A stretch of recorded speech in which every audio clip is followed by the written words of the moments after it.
सभी साथियों को नमस्कार। आज हम पीजीटी केमिस्ट्री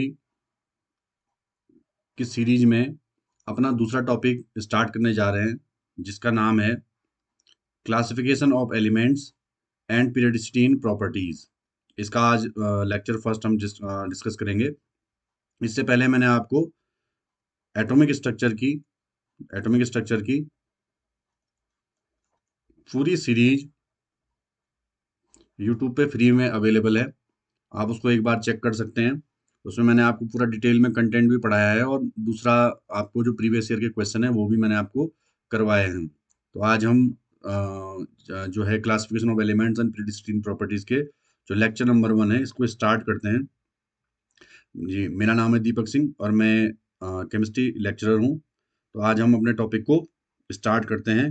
तो हमारे टॉपिक में सबसे पहले जो ये टॉपिक बेस्ड रहेगा, जैसे कि मैंने इससे पहले जितनी भी मेरी वीडियोस वगैरह आई हैं उसमें मैंने बता रखा कि ये जो टॉपिक है कम्प्लीटली बेस्ड है हमारी जो पीजीटी केमिस्ट्री के एग्जाम होता है, चाहे वो किसी भी स्टेट का एग्जाम हो या सेंटर का एग्जाम हो, उस पर बेस्ड जितने भी प्रीवियस ईयर में क्वेश्चन आए हैं और किस तरीके से जो कंटेंट है या टेबल की फॉर्म में मैंने ये बना रखा है एकदम बढ़िया तरीके से, कि जो भी इम्पोर्टेंट क्वेश्चन, जिस इम्पोर्टेंट टॉपिक सारे मैं इसमें कवर करते हुए चल रहा हूँ, और प्रीवियस ईयर क्वेश्चन भी आपको साथ साथ में करवाते हुए चल रहा हूँ।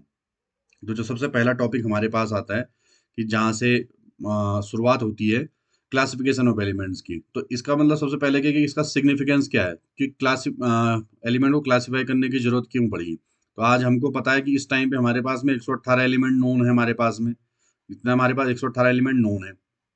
अब अगर हम हर किसी के बारे में पढ़ने जाएं तो हमको 118 किताबें पढ़नी पड़ेगी, 118 बुक्स पढ़नी पड़ेंगी एटलीस्ट, कम से कम, क्योंकि हर किसी की अपनी प्रॉपर्टीज है, ध्यान रखना। तो इसका प्रॉब्लम क्या थी हमारे पास में, प्रॉब्लम थी कि उनको स्टडी करना मुश्किल था अगर हम सबको क्या करते अकेले अकेले स्टडी करते। तो इसलिए क्या करा हम लोगों ने, कि इन सबको क्या करा, कि जिनकी प्रॉपर्टीज सेम थी उन प्रॉपर्टीज को सेम रखते हुए क्या कर दिया, उनको एक ग्रुप में क्या कर दिया हमने, उनको एक ग्रुप में लगा दिया। तो जिसकी वजह से क्या हो गया, उनकी अगर एक की स्टडी आपने कर ली तो जनरली जो जितनी भी ग्रुप में जितने भी एलिमेंट थे उनकी प्रॉपर्टी क्या हो जाती है, सेम ही रहती है, या थोड़ा बहुत चेंज होती है, पर ज्यादातर प्रॉपर्टीज उनकी क्या होती है, सेम होती है।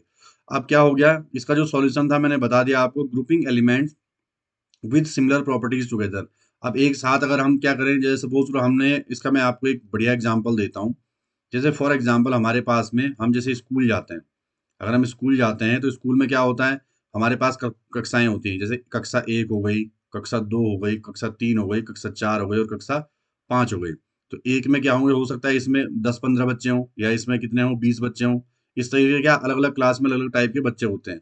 लेकिन हमको पता है कि इनके पास, सबके पास में सब्जेक्ट एक जैसे हैं, तो हम उनको क्या करते हैं, एक ग्रुप में रखते हैं। अब सपोज करो आपके पास में 10 बच्चे हैं, लेकिन वो क्या है, अलग अलग कक्षाओं के हैं, तो उनको पढ़ाना आपको क्या हो गया, मुश्किल हो जाएगा, और आपको क्या करना पड़ेगा, सबके सबको क्या करना पड़ेगा, एक एक करके पढ़ाना पड़ेगा। लेकिन अगर सपोज करो वो 10 बच्चे एक ही क्लास के हैं या फर्स्ट क्लास के हैं, तो उनको क्या आप एक जैसा सब्जेक्ट पढ़ाएंगे, उन सबको क्या आएगा, समझ में आएगा। तो यही इनके साथ भी है, कि जितने एलिमेंट है अगर उनके सबके बारे में हम अगर उनके साथ जाने जाते हुए चलेंगे या उनके बारे में पढ़ते हुए चलेंगे, तो क्या हमारी पूरी जिंदगी क्या हो जाएगी, सिर्फ एलिमेंट को पढ़ने में ही चली जाएगी। तो इसलिए क्या हम करते हैं हम लोग, कि उनको एक ग्रुपिंग कर देते हैं, और क्या हमें एक के बारे में अगर हमने पढ़ लिया तो जनरली क्या होती है, उसके ग्रुप में जितने भी एलिमेंट होते हैं उनकी प्रॉपर्टी सेम ही होती है। जैसे मैंने इसमें एक एग्जाम्पल बना रखा है, कि सपोज करो इतनी ढेर सारी बुक्स हैं हमारे पास में, इतनी ढेर सारी बुक्स हैं जो अस्त व्यस्त तरीके से पड़ी हुई हैं। अब सपोज करो हमको इसमें से क्या चाहिए, साइंस की एक बुक चाहिए, कि भाई मुझे साइंस की बुक निकाल के दो। अब मुझे पता ही नहीं, मुझे इसमें बहुत ज़्यादा ढूंढना पड़ेगा कौन सी है क्या है। तो इससे बढ़िया मैं क्या करूँ, एक अलमारी लूँ। एक मैंने ऐसे अलमारी ले ली, और मैंने उसमें क्या करा, इनको बढ़िया तरीके से, जैसे यहाँ पे फिक्शन वाली बुक रख दी, यहाँ साइंस की बुक रख दी, यहाँ हिस्ट्री की रख दी, यहाँ आर्ट की बुक रख दी। अब मेरे को अगर साइंस की बुक ढूंढनी है तो मैं क्या करूँगा, यहाँ से फटाक से वाले साइंस की बुक में उठा लूंगा। अगर मुझे क्या करना है, अगर मुझे हिस्ट्री की देखनी है तो मैं यहाँ से उठा लूंगा। अगर मुझे आर्ट की देखनी है तो क्या यहाँ से उठा लूंगा। तो क्या करता है, जो क्लासिफिकेशन है वो इजी कर देता है हमारी क्या, स्टडी को एलिमेंट की। तो ध्यान रखना, एग्जाम्पल जो मैंने दिया है, like arranging books in a cell या लाइब्रेरी, और medicine in a medical store. इसी तरीके से क्या करते हैं हम लोग, क्लासिफिकेशन करते हैं एलिमेंट्स के। तो जैसे इसमें एक प्रीवियस ईयर में क्वेश्चन आ रखा, केवी केंद्रीय विद्यालय में क्वेश्चन आ रखा था, why it is difficult to study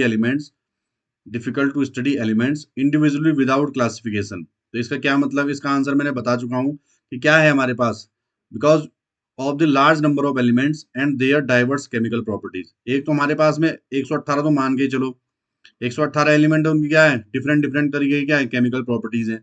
तो सबको पढ़ना, सबको याद रखना या सबके बारे में जानना मुश्किल काम है, तो इसलिए हम क्या करते हैं, इनको क्लासिफाई कर लेते हैं। ठीक है, आगे बढ़ते हैं हम लोग।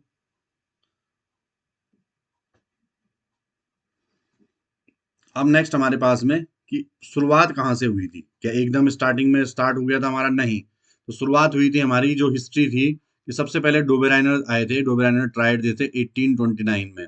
तो डोबेराइनर ने क्या किया था, उनका कॉन्सेप्ट था कि उन्होंने एलिमेंट को क्या करा था, 3 ट्राइड में अरेंज किया था, 3 में उन्होंने क्या बोला था, और रूल दिया था, जो रूल दिया था, ध्यान रखना ये अब वैसे नहीं पूछा जाता है, पर इसका क्या है, हिस्टोरिकल इंपॉर्टेंस है। हिस्टोरिकली क्या है, इंपॉर्टेंट, हिस्टोरिकल इंपॉर्टेंस में क्या है हमारे पास में, हिस्टोरिकली इंपॉर्टेंट है कि मतलब क्या शुरुआत कहाँ से हुई थी, स्टार्टिंग कहाँ से हुई थी। स्टार्टिंग हुई थी हमारी किससे, जो सबसे शुरू में स्टार्ट किया था, किसी ने अगर एलिमेंट को क्लासिफाई करने का काम किया था, तो वो कौन थे, सबसे पहले डोबेराइनर जी थे। उन्होंने क्या किया था, सबसे पहले क्या किया था, सबसे पहले स्टार्ट किया था कि हाँ भाई हम क्लासिफाई कर सकते हैं। उनके टाइम पे जनरली क्या था, एलिमेंट 8-9 एलिमेंट ही नोन थे, ज्यादा एलिमेंट नोन नहीं थे। तो उन्होंने क्या बोला था, उन्होंने एक सिंपल सा रूल बनाया कि atomic mass of the middle element, जो वो किसके बराबर होगा, या अप्रोक्सीमेट बराबर होगा इसके arithmetic mean of first and third. जैसे फॉर एग्जांपल के तौर पे, जैसे यहाँ पे उन्होंने ये लिया था लिथियम, सोडियम और पोटेशियम। तो उन्होंने बोला था, अगर आप लिथियम का जो एटॉमिक मास है जैसे 7, और पोटेशियम का जो एटॉमिक मास है 39, अगर इन दोनों को ऐड करोगे और इसको किससे, 2 से क्या कर दोगे, डिवाइड कर दोगे, जो दो आएगा आपके पास में, वो किसका मास होगा, जो इनका बीच वाला एलिमेंट है उसका मास होगा। और उनके 3 ट्राइड्स हैं, ध्यान रखना कितने ट्राइड्स हैं, 3। एक तो लिथियम, सोडियम, पोटेशियम, एक ट्राइड है कैल्शियम, स्ट्रोंशियम, बेरियम, और एक है क्लोरीन, ब्रोमीन और आयोडीन। अगर आप क्या करोगे, इसका एटॉमिक मास और इसका एटॉमिक मास को क्या करोगे, डिवाइड बाई 2 करोगे, तो इसका एटॉमिक मास आ जाएगा। अगर इसका एटॉमिक मास और इसके एटॉमिक मास को डिवाइड बाई 2 करोगे, तो इसका मास आ जाएगा। ठीक है, अब ध्यान रखना, इसकी एक सबसे बड़ी लिमिटेशन थी, या मतलब खामी थी, ये इसने क्या नहीं कर पाया, it could not classify all known elements, only a few triads identified। और जनरली मैंने जितनी भी बुक्स वगैरह पढ़ी हैं, उनमें से क्या है, ये 3 ट्राइड्स के ही बारे में आता है, इसके बारे में उसके बाद क्या, ये जो मॉडल था वो क्या हो गया था, फेल हो गया था। अब इसमें एक क्वेश्चन आया है जो DSSB में आया था, TGT के एग्जाम में। क्या क्वेश्चन आया था, in Dobereiner triad the atomic mass of the middle element is. तो मिडिल एलिमेंट क्या होता है, क्या होता है उसका, ये होता है approximately the average of the other 2। मतलब वो क्या होता है, जो 2 एलिमेंट फर्स्ट और थर्ड एलिमेंट है, उनको क्या, उनके जो एटॉमिक मास को ऐड किया और उसको किससे डिवाइड कर दिया, 2 से डिवाइड कर दिया, तो वो हो जाता है हमारे पास में मास ऑफ द मिडिल एलिमेंट। ठीक है, इसमें इतना ही था। अब हम पढ़ते हैं इसको आगे। तो ये हमारे पास में क्या चल रहा है, जो क्लासिफिकेशन की हिस्ट्री चल रही है, मतलब कौन कौन से मॉडल आए थे। ठीक है, आगे हम बात करते हैं, जो आगे नेक्स्ट हमारे पास में बात चलती है कि क्या आगे कौन सा मॉडल आया था हमारे पास में। तो उसके बाद में आया था न्यूलैंड्स लॉ ऑफ ऑक्टेव। ठीक है, उसके बाद में क्या हुआ था, थोड़ा एलिमेंट जैसे ही इंक्रीज हो गए, ठीक है, एलिमेंट क्या हो गए, थोड़ा सा ज्यादा हो गए, तो उसके बाद में क्या, जब डोबेराइनर का ट्रायड फेल हो गया, तो उसके बाद क्या, न्यूलैंड्स ने क्या लॉ ऑफ ऑक्टेव्स दिया था 1865 में। ठीक है, तो उन्होंने क्या बोला, इनका जो बेसिस था, इनका बेसिस था कि एटॉमिक मास के इंक्रीजिंग ऑर्डर में मैं क्या करता हूँ, अगर लगाता हूँ, तो ये थोड़ा संगीत में विशेष रुचि रखते थे, तो इन्होंने क्या बोला था कि जो 8वां एलिमेंट होगा, रूल जो था इनका वो क्या बोलता है कि जो 8वां एलिमेंट होगा, every 8th element has properties similar to the first. अब जैसे ये देखो, आपने अगर संगीत में आपने थोड़ा बहुत सुना होगा, तो संगीत में 7 सुर होते हैं, सा रे गामा पा धा नी, और फिर से क्या आ जाता है, सा आ जाता है। तो इन्होंने क्या बोला कि अगर मैं एलिमेंट को इसी प्रॉपर्टी में लगाता हूं, तो क्या हो गया कि जो 8वां एलिमेंट होगा उसकी प्रॉपर्टी क्या होगी, पहले वाले एलिमेंट की जैसी होगी। जैसे अब एग्जांपल बता देता हूँ, lithium, beryllium, boron, carbon, nitrogen, oxygen, fluorine. अब उसके बाद में फ्लोरीन के क्योंकि उस टाइम पे क्या था, जो हमारी नोबल गैसेस थी वो नोन नहीं थी, तो उसके बाद में जो सोडियम आएगा वो किसके नीचे आएगा, वो आएगा लिथियम के नीचे। तो इस तरीके से क्या हो गया, इनका थोड़ा सा क्या बन गया, जो ये ऑक्टेव रूल थे, थोड़ा सा क्या ज्यादा बेटर था, किससे, डोबेराइनर के ट्रायड से। लिथियम के बाद में क्या है, लिथियम के नीचे क्या आ जाएगा, सोडियम आ जाएगा।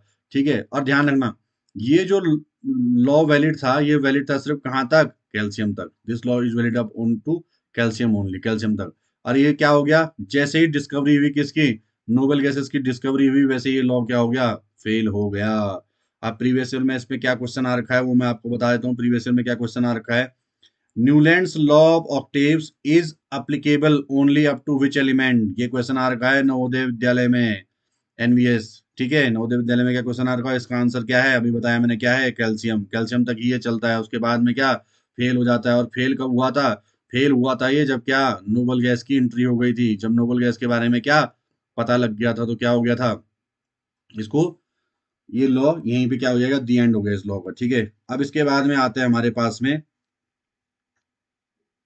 मेंडलीव। अब देखो कुछ लोग बोलेंगे सर कि आपने मेंडलीव के बारे में सीधा मेंडलीव बताया, आपने लोथरमेयर के बारे में बात नहीं करी। ध्यान रखना, मेंडलीव और लोथरमेयर का काम दोनों का क्या होता है, दोनों एक साथ में ही अपना क्या करते हैं, कार्य करते रहते हैं। अब मेंडलीव ने बनाई टेबल फॉर्म, ऐसे आपने देखा होगा मेंडलीव की क्या थी, टेबल फॉर्म थी, ऐसे कैसे करके टेबल बना दी। और लोथरमेयर ने बनाया था ऐसा ग्राफिकल फॉर्म, इस टाइप से ऐसा कुछ ग्राफ के फॉर्म में बनाया था। अब हम जानते हैं, नॉर्मली हम जानते हैं कि ग्राफ को पढ़ने से बेटर है कि टेबल को पढ़ना आसान होता है। ठीक है, और दूसरी बात क्या हुई कि मेंडलीव को क्या मिला, ज्यादा सराहना मिली इन कंपेरिजन टू लोथरमेयर, क्योंकि टेबल के फॉर्म में डेटा को पढ़ना थोड़ा आसान था। तो इन्होंने क्या करा अपना जो, इसलिए मैं आपको क्या बता रहा हूँ कि मैंने मेंडलीव की बात करी, अगर आप थोड़ा सा ध्यान रखो लोथरमेयर, और लोथरमेयर पे कभी कोई क्वेश्चन पूछा भी नहीं गया है प्रीवियस ईयर में, तो मैंने लोथरमेयर के बारे में ज्यादा डिस्कशन अपने इस लेक्चर में नहीं किया, क्योंकि मेरा जो लेक्चर है वो फुल्ली फोकस्ड है कि क्या आपको कम से कम टाइम में ज्यादा से ज्यादा कंटेंट मिले और क्वालिटी कंटेंट मिले, जिससे क्या डायरेक्टली आप एग्जाम में अपना क्या कर सको, एग्जाम में क्वेश्चन बने और आप क्या जॉब पालो बहुत जल्दी से जल्दी, जितना भी जल्दी हो सके। ठीक है, तो लोथरमेयर से आज तक कभी कोई क्वेश्चन आया नहीं है, तो मैंने इसको क्या अपने लेक्चर में इंक्लूड भी नहीं किया।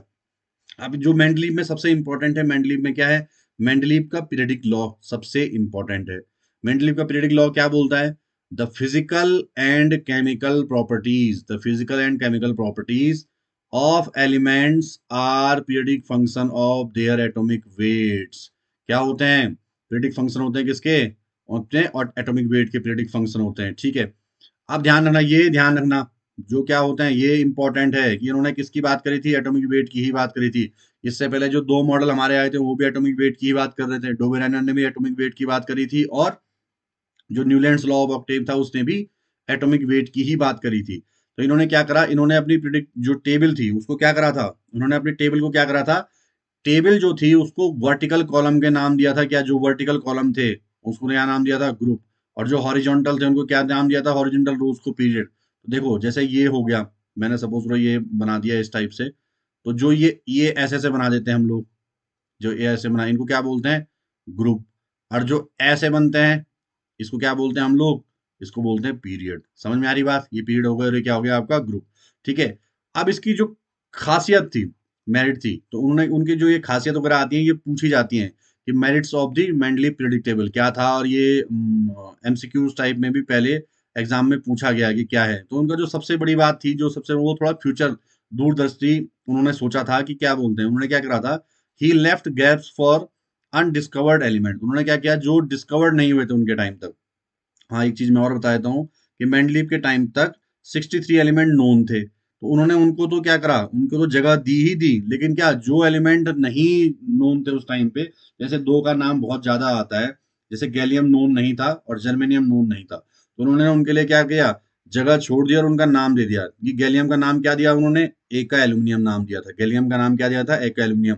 और जर्मेनियम का नाम दिया था एका सिलिकॉन नाम दिया था। समझ में आ रही बात, ये इंपॉर्टेंट है, एग्जाम में पीवाईक्यू में पूछा गया क्वेश्चन है, और आ भी सकता है कि मेंडलीव ने गैलियम का नाम क्या, किस नाम से अपनी पीरियडिक टेबल में क्या किया था, संबोधित किया था या उन्होंने लिखा था, तो क्या नाम रखा था, एका एल्यूमिनियम नाम रखा हुआ था उन्होंने, ये मैंने यहाँ पे नोट्स में आपको दे रखा। और जर्मेनियम का नाम क्या रखा था, एका सिलिकॉन नाम रखा था। अब यहाँ पे आप प्रीवियस ईयर क्वेश्चन में कैसा था, एका silicon predicted by Mendeleev is known as, ये उत्तर प्रदेश जो पब्लिक सर्विस कमीशन है उसके पीजीटी में ये क्वेश्चन आ रखा है प्रीवियस ईयर में। तो क्या था उसका नाम, अभी बताया मैंने, उसको क्या बोला, जर्मेनियम। और एका एल्यूमिनियम का नाम क्या था, गैलियम। तो ये यहाँ से क्वेश्चन बन सकते हैं। अब हम बढ़ते हैं आगे, इसकी डिमेरिट्स थी, डिमेरिट से भी बहुत सारे क्वेश्चन बनते हैं। नेक्स्ट है हमारे पास जो demerits of the Mendeleev predictable, तो इसकी डिमेरिट्स थी जिसकी वजह से क्या मेंडलीव की प्रिडिक्टेबल कुछ टाइम तक तो एग्जिस्टेंस में रही, लेकिन क्या अब इसके हिस्टोरिकली इंपॉर्टेंट है, बहुत ज्यादा वैसे इंपॉर्टेंट नहीं है, हिस्टोरिकली इंपॉर्टेंट लेकिन हमारे एग्जाम के पॉइंट ऑफ व्यू से बहुत इंपॉर्टेंट है, क्योंकि यहाँ से क्वेश्चन बन जाते हैं। तो इसका जो पहला पॉइंट है हमारे पास में, पहला पॉइंट क्या है, position of hydrogen, position of hydrogen क्या था, नहीं, ये सर्टेन नहीं हो पाया था, अनसर्टेन था, इसको आवारा तत्व ही बोलते थे। ठीक है, अगर आपने पहले पढ़ा होगा हिंदी मीडियम में तो हम इसको आवारा तत्व बोलते थे मेंडलीव की पीरियोडिक टेबल में, क्योंकि क्या इसकी जो प्रॉपर्टी होती है हाइड्रोजन की प्रॉपर्टी, वो किससे रिजेंबलिंग करती है, एल्कली मेटल से भी और किससे, हेलोजन से भी। अब ध्यान रखना प्रॉपर्टी इसकी दोनों से रिजेंबल करती है, तो इसके हाइड्रोजन की जो पोजीशन थी वो क्या नहीं हो पाई, फिक्स नहीं हो पाई। दूसरी बात, जो सबसे बड़ी बात, आइसोटोप वाला एग्जांपल मैंने आपको आइसोटोप्स पढ़ाए थे, कौन से, एटॉमिक स्ट्रक्चर में मैंने आपको पढ़ाया था। नहीं तो आप जानते भी आइसोटोप्स में क्या होगा, same atomic number but different atomic mass. अब ध्यान रखना इन्होंने तो क्या लिया था, एटॉमिक मास को ही अपना क्या लिया था, एटॉमिक मास के बेसिस पे ही चल रहे थे। ठीक है, अब क्या हो गया, जैसे मैं एग्जांपल आपको दे देता हूं, जैसे फॉर एग्जांपल हाइड्रोजन के 3 आइसोटोप्स हैं, 1H1, 1H2 और 1H3, प्रोटियम, ड्यूटेरियम और ट्राइटियम। अब आप ये लगाओ कि आपको क्या, 1, 2 और 3, ठीक है, ये 3 जगह तो आपको किसके लिए चाहिए, हाइड्रोजन के लिए ही चाहिए, क्योंकि तीनों का एटॉमिक मास अलग अलग है। तो क्या हुआ, ये सेपरेट प्लेस नहीं मिल पाया, इनको ये बता नहीं पाया कि ऐसा क्यों हुआ, क्योंकि हाइड्रोजन को उन्होंने एक ही जगह पे रखा, ये 3 जगह क्यों नहीं दी गई। तो क्योंकि क्या इसका सबसे बड़ा ड्रॉबैक क्या था कि क्लासिफिकेशन किस पर बेस्ड था, एटॉमिक मास पर बेस्ड था। ध्यान रखना, ये सबसे बड़ी इसकी क्या थी, दिक्कत थी। तो इन्होंने क्या, इनकी जो प्रिडिक्टेबल थी उसमें आइसोटोप का स्थान निर्धारित नहीं हो पाया।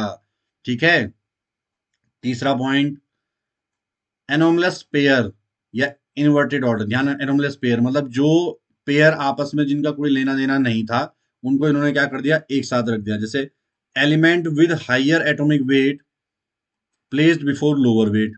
अब इसका ये कारण भी नहीं बता पाए एनोमलस पेयर। जैसे इन्होंने क्या करा, आर्गन का जो वेट होता है जनरली क्या होता है, 39.9 होता है या 40 मान के चलो, पोटेशियम। तो इन्होंने क्या करा कि आपको पता है भाई, हम जानते हैं, ठीक है, कि आर्गन का तो क्या है, वेट क्या है, 39.9 है, और इसका वेट क्या है, 39.1 है। तो उन्होंने क्या करा, पोटेशियम को क्या, पोटेशियम को तो आना तो पहले चाहिए था, उसके बाद आर्गन को आना चाहिए था।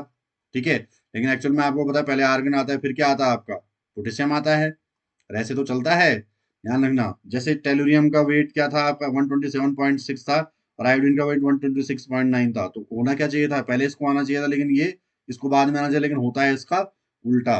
तो ये कुछ चीजें थी जो मेंडलीव एक्सप्लेन नहीं कर पाए थे कि ऐसा क्यों हो रहा है। इसके लिए मैंने तुम आपको एक ट्रिक बता रहा हूँ एग्जाम में, कि ध्यान रखना, जो इनमें क्या थी, एनोमलस पेयर वाली दिक्कत थी, उसको याद रखने के लिए पूछ लेता है कभी कभार की क्या दिक्कत थी। तो एनोमलस पेयर में क्या दिक्कत थी, आर्क, आर्क के नाम से याद रखना कि आर्गन और पोटेशियम में दिक्कत थी, और क्या था, टी में दिक्कत थी, NTI। ध्यान रखना, इन्होंने क्या करा था कि हायर एटॉमिक नंबर वाले, जैसे आर्गन को क्या पहले लिखा और पोटेशियम को बाद में लिखा। लेकिन अगर एटॉमिक मास के अकॉर्डिंग अगर आप लिख रहे थे तो इसको पहले लिखना चाहिए था, क्योंकि इसका मास कम आता है। या आयोडीन को क्या लिखना चाहिए था, पहले लिखना चाहिए था, और टेल्यूरियम को क्या लिखना चाहिए था, बाद में लिखना चाहिए था। लेकिन लिखा उन्होंने सही, लिखा उन्होंने सही, लेकिन कहाँ दिक्कत हो गई, क्योंकि उनका जो बेसिस था, क्लासिफिकेशन बेसिस, वो क्या था, एटॉमिक मास था।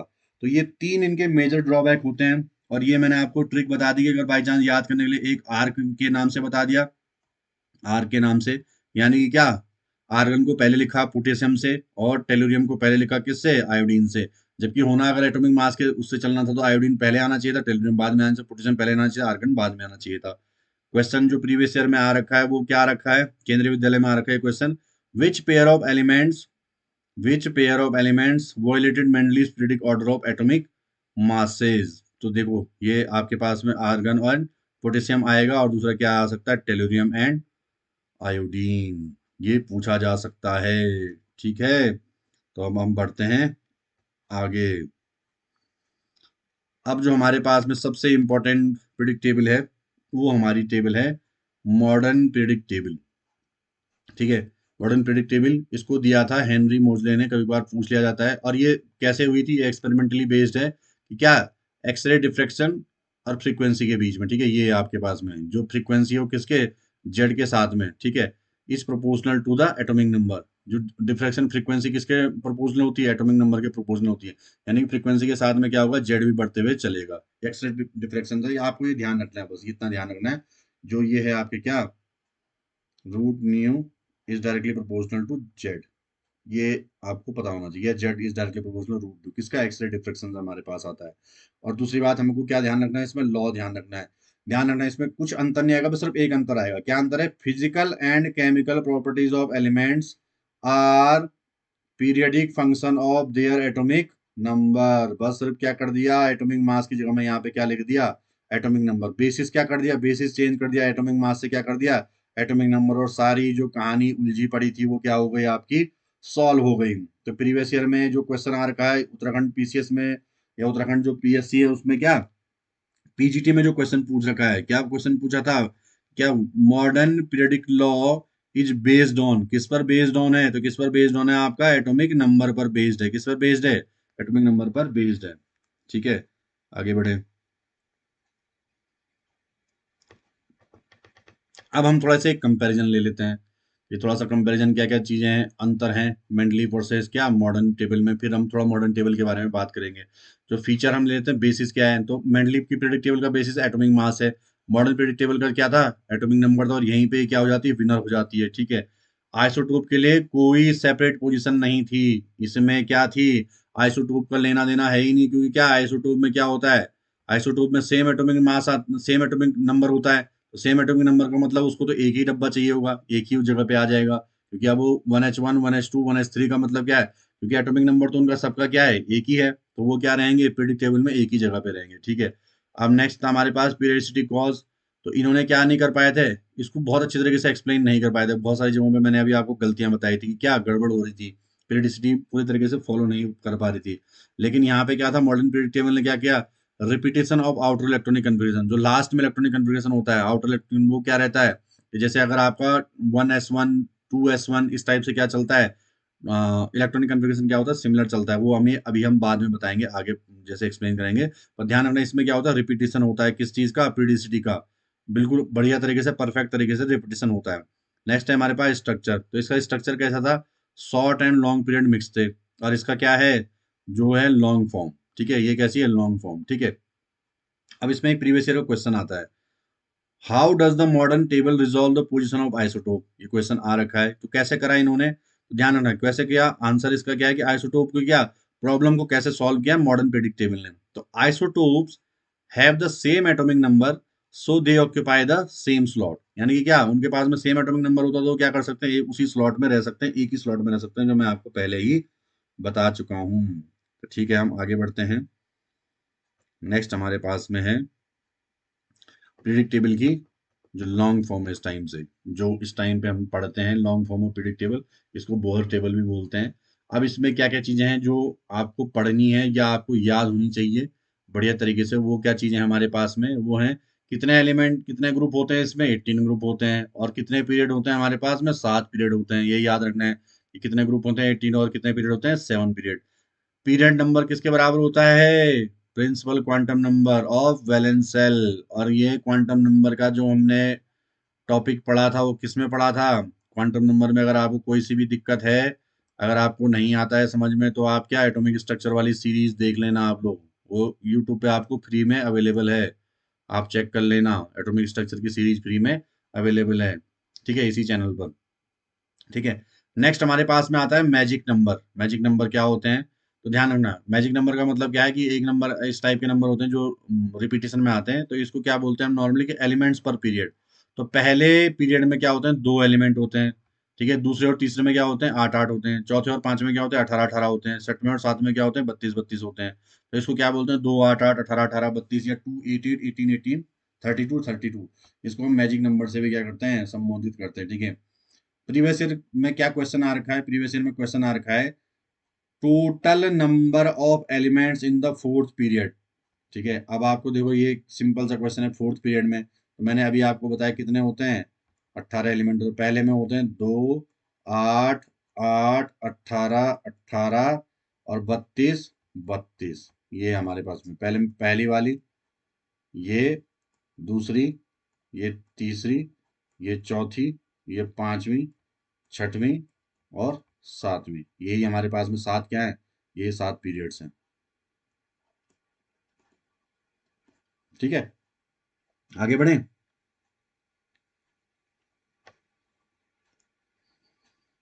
अब नेक्स्ट हमारे पास में जो प्रिडिक्टेबल है, उसको हमने क्लासिफाई किया है किस पे बेसिस पे, ब्लॉक्स के बेसिस पे। ये वैसे हम सब जानते हैं आपस में, आप जब हम क्या बोलते हैं 11th क्लास से पढ़ते हैं तो हमें सब पता होता है। लेकिन एक चीज ध्यान रखना कि जैसे हम लोग यहाँ पे एक प्रिडिक्ट टेबल का मैं छोटा सा एक तरीका वो बना देता हूँ। जैसे ये हमारे पास में एक प्रिडिक्ट टेबल है, ठीक है, और यहाँ पे क्या होता है, एक नीचे पे रहता है, ठीक है। तो इसको बोलते हैं हम लोग एस ब्लॉक, इसको बोलते हैं डी ब्लॉक, इसको बोलते हैं पी ब्लॉक, और इसको बोलते हैं क्या, एफ ब्लॉक। ध्यान रखना, एस और पी को एस और पी को एक साथ क्या बोलते हैं, रिप्रेजेंटेटिव एलिमेंट्स बोलते हैं, रिप्रेजेंटेटिव एलिमेंट्स बोलते हैं, ठीक है। अब देखो कि एस ब्लॉक मैंने यहाँ यहाँ लिखा भी है, रिप्रेजेंटेटिव एलिमेंट किसको, एस ब्लॉक और पी ब्लॉक को एक साथ क्या बोलते हैं, रिप्रेजेंटेटिव एलिमेंट। एस ब्लॉक में क्या आते हैं हमारे पास में, ग्रुप वन आता है, ग्रुप वन में क्या है आपका एल्कली, और ग्रुप टू में क्या एल्कलाइन अर्थ मेटल। इनका जनरल इलेक्ट्रॉनिक कन्फिग्रेशन क्या होता है, NS1 to 2, ये इंपॉर्टेंट है, general electronic configuration of S block, ठीक है।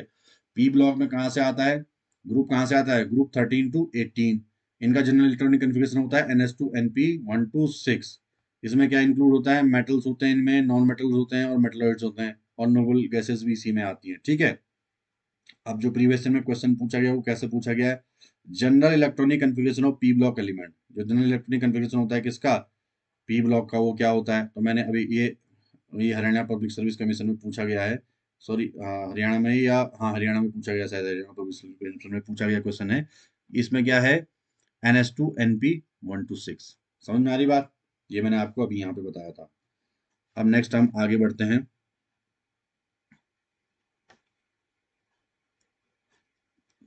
हमने एस और पी पढ़ लिया, अब हम बात करते हैं डी और एफ की। किसकी बात करते हैं, classification bye blocks, D and F की बात करते हैं।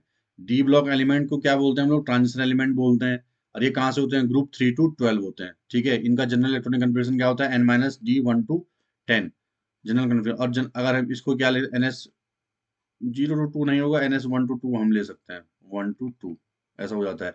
जहाँ पे क्या होती है, कोई दिक्कत वगैरह होती है, जहाँ पे मतलब स्टेबिलिटी वगैरह का चक्कर होता है, वहाँ पे क्या NS 1 हो जाता है।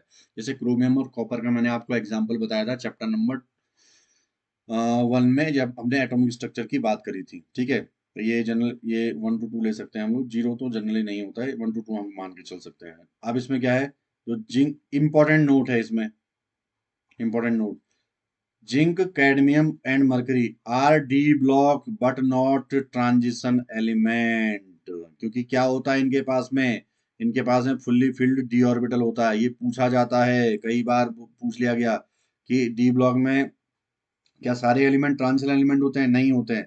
ट्रांजिशन एलिमेंट उनको बोलते हैं जिनमें क्या होता है, डी ऑर्बिटल इनकम्प्लीटली फिल्ड होता है। तो जिंक, कैडमियम और मरकरी में, और इनके जितने भी हमने क्या देखे, कंपाउंड देखे, कुछ भी देखे, इनमें क्या होता है, इनका जो डी ऑर्बिटल है उसमें हमेशा क्या 10 इलेक्ट्रॉन ही पाए जाते हैं। तो क्या ये डी ब्लॉक में आते जरूर हैं, लेकिन ये क्या नहीं है, ट्रांजिशन एलिमेंट नहीं है, ये ध्यान रखना, ठीक है।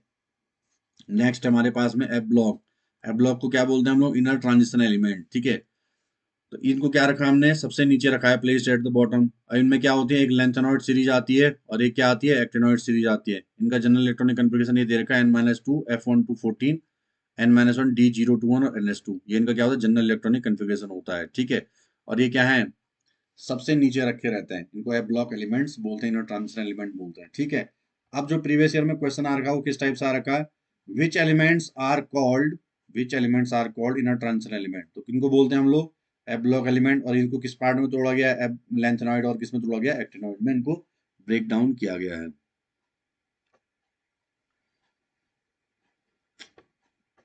एक हमारे पास ये टॉपिक आता है कि IUPAC nomenclature Z is greater than 100। अब ध्यान रखना कि पहले क्या होता था, जैसे कोई एलिमेंट ढूंढ दिया गया तो उसका नाम क्या कर लेते थे हम लोग, किसी साइंटिस्ट के नाम पे रख देते थे। किसी साइंटिस्ट के से आपने देख सुना होगा, आइंस्टीनियम सुना होगा, और जैसे मेंडवेलियम सुना होगा मेंडलीव के नाम पे, और क्या नाम है, जैसे आपने क्यूरियम सुना होगा। लेकिन IUPAC ने एक नियम बना रखा अब कि जिनका एटॉमिक नंबर 100 से ऊपर है उनके लिए क्या लिया गया, कॉन्फ्लिक्ट से बचने के लिए क्या लिया गया कि हम एक नोमेनक्लेचर बनाते हैं जिनका हम नाम रख सकते हो। तो क्या नाम है, जैसे अगर नाम कैसे रखेंगे वो मैं आपको बता रहा हूँ। जैसे क्या, अगर डिजिट क्या है, 0 है तो उसको क्या बोलेंगे, नील बोलेंगे, उसका एब्रीविएशन N है। अगर 1 है उसको क्या बोले, अन। नील अन, 3 को ट्राई बोलेंगे, 4 को क्वाड, 5 को पेंट और 7 को सेप्ट, 8 को ऑक्ट और 9 को क्या बोलेंगे, एन बोलेंगे। ठीक है, समझ में आ रही बात। और इसमें क्या होता है कि ये इनके रूट, और अगर इनका एब्रीविएशन बनाना तो नील का एन हो जाएगा, अन का क्या हो जाएगा, यू हो जाएगा, क्वाड का क्या हो जाएगा, क्यू हो जाएगा, पेंट का क्या हो जाएगा, पी हो जाएगा, और सेप्ट का क्या हो जाएगा, एस हो जाएगा, ऑक्ट का क्या हो जाएगा, ओ हो जाएगा, और एन का क्या हो जाएगा, ई हो जाएगा। ये सिंपल सी बात है। सेप्ट का यहाँ पे क्या हो जाएगा, यहाँ पे क्या हो जाएगा आपका, एस हो जाएगा। ये इस टाइप से। ठीक है, तो ये हमारे पास में है। अब हम क्या बात करते हैं कि किस टाइप से ये चलेंगे। अब मैं आपको एक चीज बता देता हूँ। यहाँ पे क्या हो जाएगा, 3 को ट्राई, 4 को क्वाड, ट्राई को यहाँ पे टी लिख दीजिए, ये थोड़ा प्रिंटिंग मिस्टेक हो गई, क्वाड को क्यू, पेंट को पी, और ये हटा दीजिए, लाइन नहीं है यहाँ पे। 6 को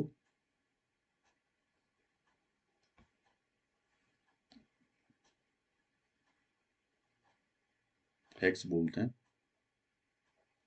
ठीक है, इसका क्या हो जाएगा, एच हो जाएगा हमारे पास में। ठीक है, हेक्स हेप्ट ऑक्ट नॉन में एन हो जाता है। ठीक है, अब जैसे फॉर एग्जांपल यहाँ पे मैंने जो एग्जांपल ले रखा है, वो एग्जांपल ले रखा है, सपोज आपके पास में 104 आता है, तो उसमें आप क्या करेंगे कि 1 को क्या बोलते हैं हम लोग, अन बोलते हैं, 0 को क्या बोलते हैं, नील बोलते हैं, और 4 को क्या बोलते हैं, क्वाड बोलते हैं। और इनका जो सफिक्स लगता है वो ईएम लगता है। क्या लगता है, सफिक्स लगता है ईएम। तो इसको क्या बोलेंगे, अननील क्वाडियम।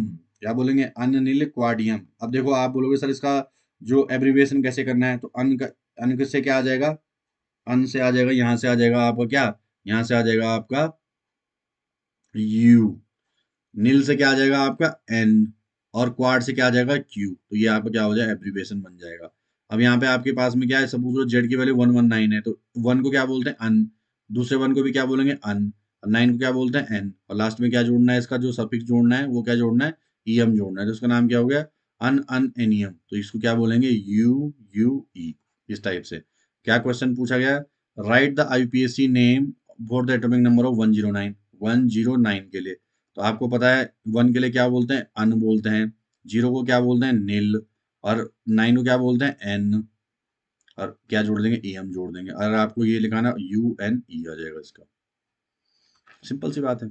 ये आप इसको ट्राई कर लेना, बाई चांस एक क्वेश्चन इसमें बन सकता है।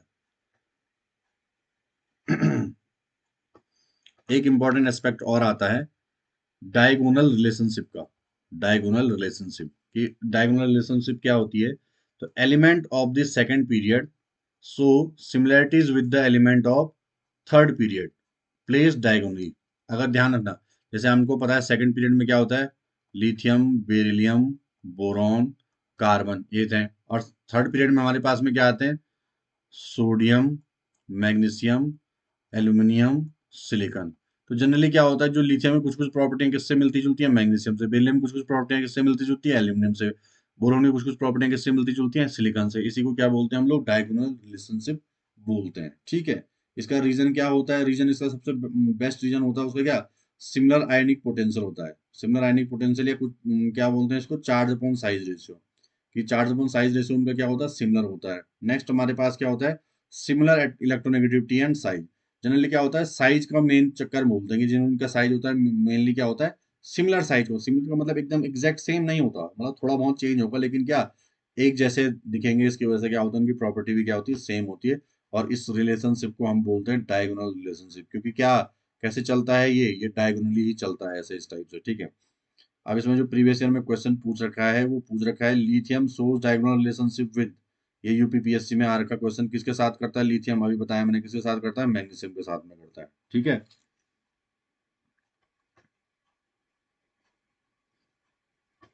अब मैंने जो ये आपको पूरा लेक्चर पढ़ाया, इस लेक्चर का जो एक समरी मैं आपको बताना चाह रहा हूँ, जहां से पीजीटी में देखो, वैसे तो ये लेक्चर बहुत सारी चीजों को लेके चलता है, कि मतलब मॉडर्न पीरियड टेबल में आप बहुत सारी चीजें पढ़ लो, लेकिन मैंने इस पर सिर्फ वही चीजें फोकस करी हैं जो प्रीवियस ईयर क्वेश्चन में, या जितने भी आयोग हैं वो क्या करते हैं, फोकस करते हैं इस वाले टॉपिक से, या आप कहें इस वाले चैप्टर से कहाँ से वो क्वेश्चन उठाते हैं। तो मैंने उन्हीं टॉपिक को क्या कर रखा है, आपका बिल्कुल अच्छे तरीके से तैयार करवा रखा है। तो पहली बात तो क्या है, इसकी हिस्ट्री को आपको ध्यान रखना है। हिस्ट्री में क्या है कि पहले ट्रायड्स आए थे, फिर क्या आए थे, ऑक्टेव्स आए थे, फिर मेंडलीव का आया था। मेंडलीव का किस पर बेस्ड था, एटॉमिक मास पे था। मॉडर्न जो लॉ था वो क्या था, एटॉमिक नंबर पे था। मोजली ने क्या करा था, एक्सरे एक्सपेरिमेंट से क्या किया था, इसको प्रूव किया था। ये एक्सरे एक्सपेरिमेंट के बेसिस पे ही ये निकाली गई थी। उसके बाद में मैंने आपको क्या बताया था, मॉडर्न जो प्रेडिक्ट टेबल थे उसके क्या था, स्ट्रक्चर क्या था, 7 पीरियड थे, 18 ग्रुप थे, ब्लॉक में बांटा था एसपीडीएफ। उनके कन्फिग्रेशन आप पढ़ सकते हैं। और बताया मैंने आपको क्या कॉन्सेप्ट, मैंने आपको एक दो चीजें बताई, डायगोनल रिलेशनशिप क्या होता है और मैजिक नंबर क्या होते हैं। तो ये चैप्टर मैंने आपको जो पीरियडिक टेबल का जो विकास था या development of the periodic table, कैसे पीरियडिक टेबल का क्या हुआ, धीरे धीरे करके क्या एक डेवलपमेंट हुआ, वो चीजें मैंने आपको इसमें पढ़ा दी हैं। इस पर प्रीवियस ईयर में कैसे क्वेश्चन आए हैं, डिफरेंट डिफरेंट जो हमारे आयोग हैं या जो सेंटर के एग्जाम है, मोस्टली पीजीटी के लिए, उनमें कैसे कैसे मतलब क्वेश्चन बने हैं, वो सारे मैंने आपको क्या करवा दिए हैं। इसके बाद अब जो नया टॉपिक आएगा, इसमें जो ट्रेंड चलते हैं, जैसे एटॉमिक साइज होता है, या अब इलेक्ट्रोनेगेटिविटी हो गया, इलेक्ट्रॉन गेन एंथैल्पी हो गया, आयनिक आयनाइजेशन हो गया, या आयनिक रेडियस हो गया, मतलब मोस्टली वो जो दो चार टॉपिक हैं उन पर बेस्ड क्वेश्चन ज्यादा आते हैं। यहाँ से इन्हीं टॉपिक पे क्वेश्चन पूछे जाते हैं। ठीक है, तो अब हम आगे बढ़ते हैं। तो अब हम यहाँ पे मैं आपको थोड़ा सा पीवाई क्यू करवा रहा हूँ, जो पीवाई क्यू बेस्ड है हमारे पास में। इसमें एक क्वेश्चन है हमारे पास में, जो प्रैक्टिस क्वेश्चन मैं आपको दे रहा हूँ, ठीक है। Which of the following is an inner transition element, तो आपको पता होना चाहिए कौन सा है इसमें। स्कैंडियम डी ब्लॉक का है, लैंथेनम, सीरियम। अब इनर ट्रांजिशन की बात कर रहा है, ठीक है। तो इसमें इनर ट्रांजिशन में क्या हो जाएगा आपका, सीरियम हो जाएगा। लेंथेनम नहीं होता है, लेंथेनम किसका है, ये डी ब्लॉक का है, लिख देते हैं हम इसको, ये ट्रांजिशन एलिमेंट है लेंथेनम।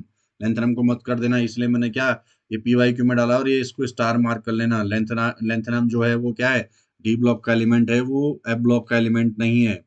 ठीक है, it's a transition element not a inner transition element. तो इसमें कौन सा होगा आंसर, सेरियम होगा। बाकी जिंक क्या है, जिंक डी ब्लॉक में आता है, लेकिन इसको ट्रांजिशन एलिमेंट नहीं बोला जाता। समझ में आ रही बात, इसका आंसर क्या है, सेरियम, जो क्या होता है, एक लेंथेनॉइड होता है। दूसरा क्वेश्चन है, element with z equal to 114 belongs to which family, किस फैमिली से बिलोंग करेगा। तो ये आपको क्या किस फैमिली से बिलोंग करेगा, कार्बन फैमिली से बिलोंग करेगा। कैसे, तो इसको आपको सॉल्व करना है किसके, मैजिक नंबर के बेसिस पे इसको सॉल्व करना है। ठीक है, कि अगर आपके पास कार्बन ये 114 का आ जाता है कि कहाँ पे मतलब इसको मैं कौन से उसमें रखूंगा, जैसे आपके पास होता है ना, यहाँ हमने बेरिलियम, फिर लिथियम, बेरिलियम, फिर यहाँ पे क्या होता है, boron, carbon, nitrogen, oxygen, fluorine और नियोन, इस टाइप से हम करते हैं। तो ये बोरोन फैमिली, कार्बन फैमिली, तो इस कार्बन फैमिली में ये आएगा। ठीक है, अब जो नेक्स्ट लेक्चर है, मैंने आपको पहले ही बता दिया, नेक्स्ट लेक्चर किस पर बेस्ड होगा, प्रिडिक्ट ट्रेंड्स पे बेस्ड होगा, एटॉमिक रेडियस होगा, एनएसएल एनर्जी हो गई, और एक दो टॉपिक और हैं इसमें, इलेक्ट्रॉन गेन एंथैल्पी और एंड इलेक्ट्रोनेगेटिविटी। ठीक है, एक सक्सेस नोट मैंने आपके लिए लिखा है कि success in PGT required mastering trends, memorise the general configuration. ठीक है, तो इसका जनरली क्या है, जो कन्फिग्रेशन है आपको वो याद रखने हैं। ठीक है, इस टॉपिक से जितना भी मेरे को लगता था कि ये इम्पोर्टेंट पार्ट है, वो मैंने आपको इसमें डिलीवर्ड कर दिया, इस लेक्चर में डिलीवर कर दिया। आपको सिर्फ क्या करना है, नोट्स बनाने हैं, और क्या करना है, पी वाई क्यू आप लगा सकते हैं। पूरे ऑल इंडिया में जितने भी पीजीटी वगैरह के एग्जाम हुए हैं, उन सब के आप नोट्स, प्रीवियस ईयर के क्वेश्चन लगाइए आप अच्छे तरीके से। ये लेक्चर पढ़ने के बाद, जैसे आपने लेक्चर पढ़ लिया, तो आप पी वाई क्यू को सॉल्व करिए। अगर आपसे पी वाई क्यू सॉल्व होते हैं, पहले पी वाई क्यू सॉल्व आपने कर लिए, उसके बाद में आप क्या ले सकते हैं, टेस्ट सीरीज, या मेरे हिसाब से तो अगर आप पीवाई क्यू ही सॉल्व कर लेते हैं, जितने भी पीवाई क्यू आपको मिलते हैं, जिस भी स्टेट के पीजीटी का मिल रहा है या सेंटर का मिल रहा है, पीवाई क्यू को सॉल्व करिए, लेक्चर देखिए, नोट्स बनाइए और उनको रिवाइज कीजिए। तो आज की क्लास सत्यनारायण की कथा यहीं समाप्त होती है। कल हम जो ये नेक्स्ट टॉपिक है, इसी चैप्टर का जो नेक्स्ट टॉपिक होगा, उस पर लेके क्लास होगी। तब तक के लिए थैंक यू, पढ़ते रहिए और रिवाइज करते रहिए।